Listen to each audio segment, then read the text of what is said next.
जब मैं छोटी बच्ची थी, मुझे याद है कि जब मेरे पिताजी कुछ मरम्मत कर रहे होते थे, तो हर बार वे मुझे हथौड़ा पकड़ने के लिए कहते थे, ताकि हम एक दूसरे से बात कर सकें।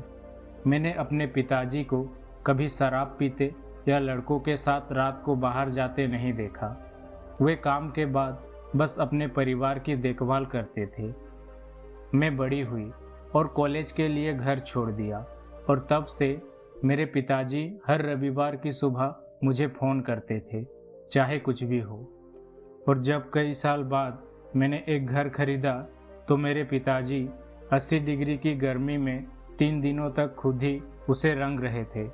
उन्होंने बस इतना कहा कि मैं उनका पेंट ब्रश पकड़ूं और उनसे बात करूं, लेकिन मैं उन दिनों बहुत व्यस्त थी। मुझे अपने पिताजी से बात करने का कोई समय नहीं मिला।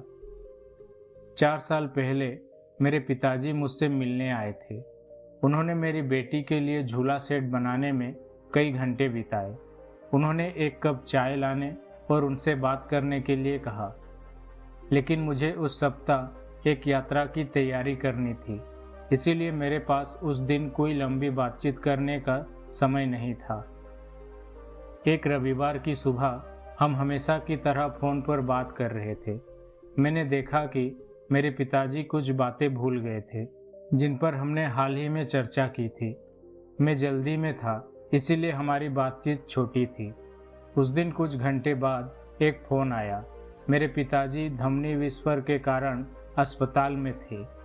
मैंने तुरंत एक फ़्लाइट का टिकट खरीदा और रास्ते में मैं अपने पिताजी से बात करने के सभी छूटे हुए मौक़ों के बारे में सोच रहा था।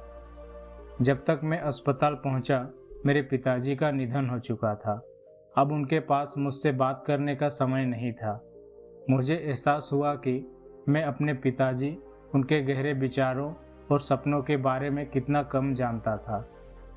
उनकी मृत्यु के बाद मैंने उनके बारे में और अपने बारे में और भी बहुत कुछ सीखा। उन्होंने मुझसे हमेशा मेरा समय मांगा, और अब हर दिन मेरा पूरा ध्यान उन्हीं पर रहता है। आशा करता हूँ आपको फादर्स डे पे ये छोटी सी कहानी पसंद आई होगी। अगर पसंद आई होगी तो चैनल को सब्सक्राइब ज़रूर करें। धन्यवाद।